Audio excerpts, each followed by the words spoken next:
जैसे कि आपको पता ही है, बहुत जल्द प्रदेश में शिक्षकों की भर्ती होने वाली है, जिसमें करीब 12,000 से ज़्यादा खाली पदों पर भर्ती की जानी है, जिसको लेकर प्रदेश के मुखिया भूपेश बघेल ने घोषणा भी की है। अब अभ्यर्थियों के मन में भर्ती को लेकर कई सवाल हैं, जैसे कि इन पदों पर शैक्षणिक योग्यता क्या होगी एवं उनकी आयु सीमा क्या रहेगी। आज हम इन्हीं सब सवालों के जवाब हम आपको देंगे और जानेंगे कि इन पदों पर क्या संभावित योग्यता हो सकती है, क्योंकि विभागीय विज्ञापन निकलने के बाद ही इस पर विस्तृत जानकारी मिल पाएगी। फिर भी पुराने भर्ती नियमों के अनुसार क्या योग्यता मांगी जाती है वो हम आपको बताने वाले हैं। तो चलिए जानते हैं क्या क्या योग्यता आपके पास होनी चाहिए। छत्तीसगढ़ शिक्षक भर्ती के पदों पर आवेदन करने के लिए आवेदक को छत्तीसगढ़ का स्थानीय निवासी होना चाहिए। स्थानीय निवासी का अर्थ अभ्यर्थियों के पास छत्तीसगढ़ राज्य के किसी जिले का निवास प्रमाण पत्र होना चाहिए। विभागीय नियमों के अनुसार शिक्षकों की भर्ती प्राथमिक शालाओं, पूर्व माध्यमिक शालाओं,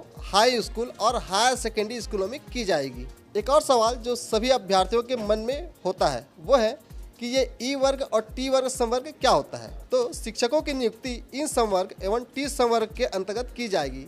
ई एवं टी संवर्ग शिक्षा विभाग का प्रवर्ग है, जहां ई का अर्थ एजुकेशन अर्थात शिक्षा विभाग द्वारा संचालित स्कूल एवं टी का अर्थ ट्राइबल यानी आदिवासी विकास विभाग के स्कूलों से है, परंतु वर्तमान में सभी स्कूलों का संचालन शिक्षा विभाग के अधीन कर दिया गया है। अब जानते हैं कि इन श्रेणियों में कितना वेतन दिया जाता है। आपको बता दें कि व्याख्याता का पद राजपत्रित द्वितीय श्रेणी का होता है और इसके लिए वेतनमान 7वें वेतनमान के मैट्रिक्स लेवल 9 के अनुसार निर्धारित की गई है। शिक्षक का पद अराजपत्रित तृतीय श्रेणी का है और इसके लिए वेतनमान 7वें वेतन के मैट्रिक्स लेवल 8 के अनुसार होता है। सहायक शिक्षक का पद अराजपत्रित तृतीय श्रेणी का है और इसके लिए वेतनमान 7वें वेतन के मैट्रिक्स लेवल 6 के अनुसार निर्धारित की गई है। इन पदों के लिए आयु सीमा की गणना नोटिफिकेशन निकलने के बाद ही गणना के लिए दी जाएगी। उस दिनांक से आपको अपनी उम्र की अधिकतम सीमा की गणना करनी होगी। वहीं जाति वर्ग के आधार पर आयु सीमा में अधिकतम 5 वर्ष तक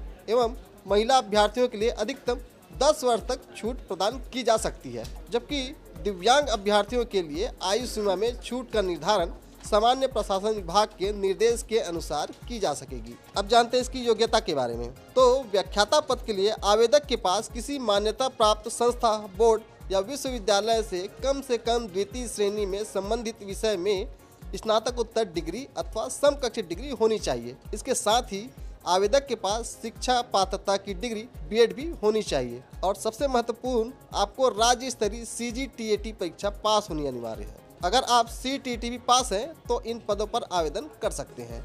अब बात करते हैं शिक्षक पद का। तो शिक्षक पद के लिए आवेदक के पास किसी मान्यता प्राप्त संस्था, बोर्ड या विश्वविद्यालय से कम 45% या 50% अंक के साथ संबंधित विषय में स्नातक डिग्री होनी चाहिए एवं शिक्षा शास्त्र में द्वितीय वर्ष डिप्लोमा यानी DED, DLED, DPE डिग्री या बीएड या BLED होनी चाहिए। अब बात करते हैं सहायक शिक्षक के पद के लिए। तो सहायक शिक्षक के पद के लिए आवेदक के पास किसी मान्यता प्राप्त संस्था या बोर्ड से कम 45 से 50% अंकों के साथ 12वीं या उच्चतर माध्यमिक परीक्षा उत्तीर्ण होनी चाहिए। उसके साथ ही आवेदक के पास शिक्षा शास्त्र में द्विवर्षीय डिप्लोमा या DED या DLED या DPE की डिग्री होनी चाहिए। इसी तरह अगर हम बात करें सहायक शिक्षक प्रयोगशाला के लिए, तो इस पद के लिए आवेदक के पास किसी भी मान्यता प्राप्त संस्था या बोर्ड से जीव विज्ञान या गणित संकाय में 12वीं कक्षा उत्तीर्ण होनी चाहिए। इसी तरह शिक्षक कृषि या शिक्षक व्यायाम हेतु BEd, DED एवं TET आवश्यक नहीं होगी।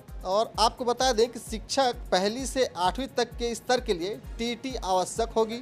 शिक्षक अंग्रेजी माध्यम के पद के लिए अभ्यर्थी को अंग्रेजी माध्यम से स्नातक उत्तीर्ण होना अनिवार्य होगा। जी हाँ, ध्यान रखें, आप अंग्रेजी शिक्षक के पद के लिए अगर आप आवेदन कर रहे हैं तो आपका स्नातक अंग्रेजी माध्यम से ही होना चाहिए। चयन के समय यदि किसी पद के लिए अभ्यर्थी को समान अंक प्राप्त होता है तो जन्म तिथि के आधार मानकर पहले जन्म तिथि वाले अभ्यर्थी यानी अधिक उम्र वाले अभ्यर्थियों का चयन किया जाएगा। चयनित अभ्यर्थी को 2 वर्ष की परीक्षा अवधि पर रखा जाएगा। इस तरह शिक्षक भर्ती के लिए आपको योग्यता और आयु सीमा से संबंधित सारी जानकारियां हमने दी है। इसी तरह की और जानकारियों के लिए आप हमारे चैनल खबर विभाग को सब्सक्राइब करें और इस वीडियो को शेयर और लाइक करें।